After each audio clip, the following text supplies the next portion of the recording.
Dear viewers, আজকের এই ক্লাসে আরও একটা বাংলা প্যাসেজকে আমি ইংলিশে ট্রান্সলেট করব।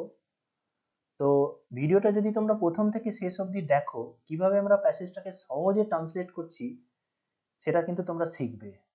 তো ভিডিওটা শুরু করার আগে আমি এই প্যাসেজটা কি দেওয়া আছে একটু পড়ে নেব। কি বলা আছে? তার ডাক নাম ছিল লালু। ভালো নাম অবশ্য একটা ছিল, কিন্তু মনে নেই। স্কুল ছেড়ে আমরা কলেজে ভর্তি হলাম। লালু বলল সে ব্যবসা করবে।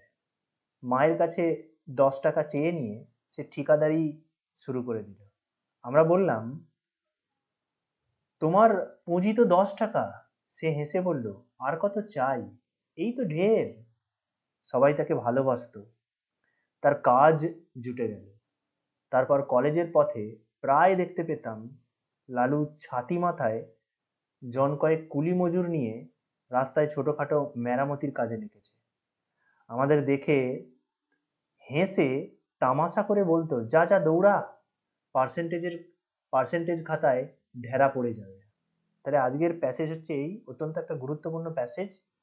তো আমরা প্যাসেজটাকে কিভাবে সহজে ট্রান্সলেট করব আমরা শিখব। প্রথম সেন্টেন্স কি দেয়া আছে? তার ডাক নাম ছিল লালু। তাহলে তার ডাক নাম, এটা হচ্ছে বাক্যের সাবজেক্ট। ছিল, কেউ ছিল যদি এরকম বোঝাতে হয় তাহলে আমরা কি করি না, ওয়াজ অথবা ওয়্যারকে ব্যবহার করি। আর কোনো ব্যক্তির ছিল যদি এরকম বোঝাতে হয় তাহলে আমরা হ্যাড ব্যবহার করি। তাহলে তার ডাক নাম ছিল, তাহলে his nick name was Lalu. তাহলে তার ডাক নাম কি ছিল না, লালু ছিল। তার ভালো নাম একটা অবশ্য ছিল, কিন্তু আমার মনে নেই। তাহলে দোটাকে আমরা ইউজ করব। দো he had a real name. ভালো নাম বলতে আমরা কি বোঝাই? রিয়েল নেমকে। তাহলে কোনো ব্যক্তির ছিল, তাহলে হ্যাড বসিয়েছি। তাহলে দো he had a real name, আমার মনে নেই। মানে মনে নেই বলতে কোনো যে বাক্যে যে সাবজেক্ট মানে যে কর্তা সে কে? আই ডিড নট রিমেম্বার, আমার সেটা মনে নেই। কেউ এখানে কলাপও ব্যবহার করতে পারো, কলাপ, ওকে, এটাকেও ব্যবহার করতে পারো। আচ্ছা, 3 নম্বর সেন্টেন্স কি বলছে? স্কুল ছেড়ে আমরা কলেজে ভর্তি হলাম। তাহলে আফটার কমপ্লিটিং স্কুলিং, স্কুলিং বলতে পারো বা স্কুল এডুকেশন বলতে পারো, মানে স্কুলের শিক্ষা শেষ করে, বা আফটার পাসিংও করতে পারো। কেউ এখানে কি করতে পারো? পাসিং শব্দটাকে ইউজ করতে পারো। আফটার পাসিং স্কুলিং মানে স্কুলের শিক্ষা পাস করার পর আমরা কোথায় ভর্তি হলাম? তাহলে আমরা ভর্তি হলাম, তাহলে আমরা হচ্ছে সাবজেক্ট। গট অ্যাডমিটেড মানে আমরা ভর্তি হলাম, we got admitted to a college. এবার কেউ যদি টুক শব্দটাকে ব্যবহার করো, তাহলে কি করবে না, টুক অ্যাডমিশন। তখন কিন্তু তোমরা অ্যাডমিটেড করবে না, কারণ আমরা কি জানি, এই গেট শব্দটার পরের যে ভার্বটা ব্যবহার করি সেই ভার্বের থার্ড ফর্ম ব্যবহার করি। আর টুক শব্দটা ব্যবহার করলে আমরা কি করব, পরের শব্দটা আমরা নাউন করি। তাহলে সেই জন্য we took admission to a college বলতে পারি, অথবা we got admitted to a college, এটাকে বলতে পারি। মাথায় রাখবে। আচ্ছা, তারপরে কি বলা আছে আমরা দেখি। লালু বলল সে ব্যবসা করবে। তাহলে লালু বলল সে ব্যবসা করবে, তাহলে এটা কিন্তু একটা ইনডাইরেক্ট কি বলা আছে না, ইনডাইরেক্ট ন্যারেশন কিন্তু দেওয়া আছে। ডাইরেক্ট ন্যারেশন নেই। তাহলে ডাইরেক্ট ন্যারেশন থাকলে কি থাকতো, সিঙ্গেল ইনভার্টেড আর ডাবল ইনভার্টেড কমা থাকতো। তাহলে এটা হচ্ছে ইনডাইরেক্ট ন্যারেশন। তাহলে Lalu told that he would do a business. সে কি করবে? সে বিজনেস করবে। তাহলে লালু বলল সে বিজনেস করবে। কেউ যদি এটাকে মানে ডাইরেক্ট ন্যারেশনে লিখতে চায় তাহলে সে কি করবে না, এরকম ভাবে লিখবে যে Lalu said double inverted comma কি বলবে না, I shall do a business. সে কি করবে না, লালু বলল সে আমি বিজনেস করব। তাহলে এটা হচ্ছে ইনডাইরেক্ট ন্যারেশন, এটা হচ্ছে ডাইরেক্ট ন্যারেশন, আর এটা হচ্ছে ইনডাইরেক্ট ন্যারেশন। কারণ সে বলা আছে লালু বলল সে ব্যবসা করবে, তাহলে সে, আর যখন ডাইরেক্ট করতে যাবে কি হবে, লালু বলল আমি ব্যবসা করব, তখন এটা আই হয়ে যাবে। তাহলে এটা হচ্ছে ডাইরেক্ট, এটা ডাইরেক্ট থেকে ডিরেক্টলি এখানে ইনডাইরেক্ট করা আছে। মায়ের কাছে 10 টাকা চেয়ে নিয়ে সে ঠিকাদারি শুরু করে দিল। সে কি করছে না মায়ের কাছ থেকে 10 টাকা নিয়ে ঠিকাদারি শুরু করলো।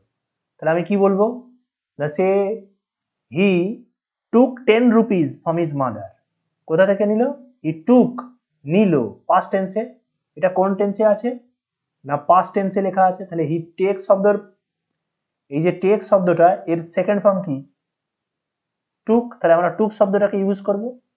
তাহলে হি টুক 10 rupees from his mother and কি করলো না নিজের ব্যবসা শুরু করলো। Started his work as a contractor. কি হিসাবে শুরু করলো না একটা কন্ট্রাক্টর হিসাবে তার ব্যবসা শুরু করলো।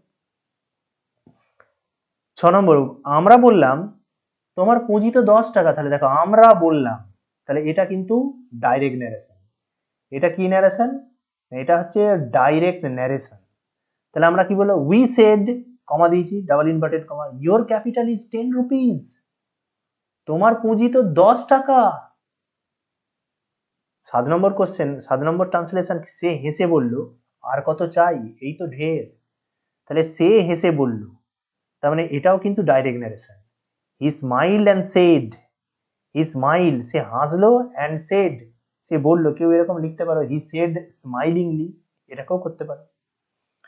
How much more is needed, আর কত চাই, আর কত চাই মানে uncountable. How much more is needed, আর কত চাই, it is enough. How much more is needed, আর কত চাই। হাউ মাচ দিয়ে তুমি আর কতটাকে ইন্ডিকেট করতে চাইছো, যেটা এখানে পুরোপুরি আনকাউন্টেবল নাউন হিসাবে ব্যবহার হচ্ছে। তাহলে তুমি তখন কি করবে? হাউ মাচ ইউজ করবে। তাহলে how much more is needed, it is enough, যথেষ্ট। তারপরের লাইন কি লেখা আছে? 8 নম্বরে বলা আছে যে সবাই তাকে ভালোবাসতো, তার কাজ জুটে গেল। তাহলে এভরিবডি লাভড হিম, সেমিকলন আছে, হি গট এ ওয়ার্ক, সে কাজ পেল। তাহলে ভালোবাসতো, তাহলে সবাই তাকে ভালোবাসতো, এভরিবডি লাভড হিম, সবাই তাকে ভালোবাসতো। হি গট এ ওয়ার্ক, সে একটা কাজও পেয়ে গেল। তারপরে কি বলছে? তারপর কলেজের পথে প্রায় দেখতে পেতাম, কলেজের পথে প্রায় দেখতে পেতাম লালু ছাতি মাথায় জন কয়েক কুলি মজুর নিয়ে রাস্তায় ছোটখাটো মেরামতির কাজে লেগেছে। তাহলে হোয়েন, কলেজের পথে প্রায় দেখতে পেতাম মানে যখন কলেজ যেতাম। তাহলে when I would go to college, when I would go to college মানে দেখতে পেতাম মানে এখানে কেউ একজন সাবজেক্ট আছে, তাহলে বক্তা আছে মানে রাইটার যে বলছে তিনি আছেন। তাহলে আমি লিখছি when I would go to college I would often see Lalu, আমি প্রায় দেখতে পেতাম, অফেন মানে মাঝে মধ্যেই মানে প্রায় দেখতে পেতাম লালুকে। I would often see Lalu, এবার কি বলছি কি করছে না লালু না কাজে, ছোটখাটো মেরামতির কাজে লেগেছে। এনগেজিং নিযুক্ত আছে, এনগেজিং নিযুক্ত আছে in petty repairing of roads, কি রাস্তার পিটি রিপেয়ারিং ছোটখাটো মেরামতির কাছে, উইথ কুলিজ তাদের কুলিদেরকে নিয়ে, এনফোল্ডিং হিজ আমব্রেলা কি আছে না ছাতা মাথায়, তার মাথায় ছাতাটা আছে। তাহলে এনফোল্ডিং ছাতাটাকে ফুটিয়ে সে কি করা আছে? এনফোল্ডিং হিজ আমব্রেলা, তার ছাতাটাকে মানে খাটিয়ে বা ছাতা মাথায় দিয়ে সে দাঁড়িয়ে আছে। আবারও বলছি, যখন কলেজে যেতাম কি বলছে? When I would go to college প্রায় দেখতে পেতাম, আই উড অফেন সি কাকে দেখতে পেতাম না লালুকে। লালু কি করে আছে? কি করে আছে? পার্টিসিপেল ইউজ করছি আমি, প্রেজেন্ট পার্টিসিপেল। এনগেজিং কি করছে? এনগেজিং ইন পিটি রিপেয়ারিং, কি করতে দেখতে পেতাম না in petty repairing of roads, ছোটখাটো রিপেয়ার রাস্তার মানে রিপেয়ারিং এ লেগে থাকতো। উইথ কুলিজ কুলিজদের সঙ্গে, এনফোল্ডিং হিজ আমব্রেলা তার ছাতাটাকে মাথায় নিয়ে বা ছাতা খাটিয়ে। লাস্ট সেন্টেন্স কি বলছে? আমাদের দেখে হেসে তামাশা করে বলতো যা যা দৌড়া, পার্সেন্টেজের খাতায় ঢেরা পড়ে যায়।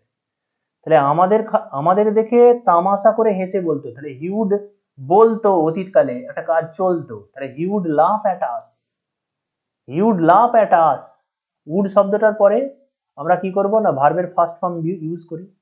তাহলে হি উড লাফ অ্যাট আস, আমাদের দেখে হাসতো, অ্যান্ড সেড, বলতো গো গো ফাস্ট, যা যা দৌড়া, there will be a cross mark on your attendance বলতে পারি, অথবা পার্সেন্টেজ বুক। এখানে পার্সেন্টেজ কথাটাকে মেনশন করেছে, তাহলে অ্যাটেন্ডেন্স দিলেও ভুল হবে না। তাহলে there will be a cross mark on your attendance or percentage book, যা যা তোর খাতায় অ্যাটেন্ডেন্সে ক্রস মার্ক পড়ে যাবে। যদি তাড়াতাড়ি না যাই, আমরা সবাই জানি অফিসে গেলে যদি সময় মতো না পৌঁছাতে পারি, তাহলে আমাদের ক্রস মার্ক পড়ে, লাল কালি পড়ে যায়। আশা করি বুঝতে পেরেছো। এই ছিল আমার ট্রান্সলেশন। ভালো লাগলে অবশ্যই ভিডিওতে লাইক করো, কারণ তোমাদের একটা লাইক অনেক মোটিভেট করে আরো ভালো ভিডিও বানাতে, উদ্বুদ্ধ করে। তো তোমরা চাইলে অবশ্যই লাইক করো, আর সঙ্গে থাকতে গেলে অবশ্যই চ্যানেলটিকে সাবস্ক্রাইব করো। Thank you for watching my video.